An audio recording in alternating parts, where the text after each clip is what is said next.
যে আনলিমিটেড তরকারি, 6টা পাওয়াটা আনলিমিটেড তরকারি আছে।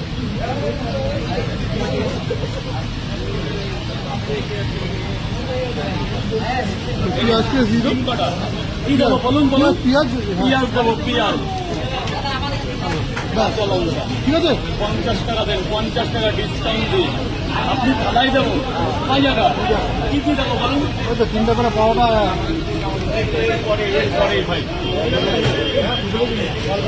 3টা করে পাওয়াটা, 1টা করে ডিম, 40 করে হবে। আরে বাবা ঠকবে না, এখানে ঠকবে না। একই দামে পাওয়াটা বিক্রি হচ্ছে সে জানুয়ারি, 5 জানুয়ারি থেকে। এটা আমাদের 3 প্লেট। এখনো কোনো কেউ অবজেকশন করেনি, তুমিও করবে না। দেখি আগে এই এনার পরে হ্যাঁ খেয়ে দেখো, টাকা তো পরে না, খেয়ে দেখো। 1 মিনিট লাগবে, 1 মিনিট। একদম আমরা স্যার এসছে, ঠিক আছে, স্যারকে খাওয়াই ওই জন্য প্লেটে প্লেটে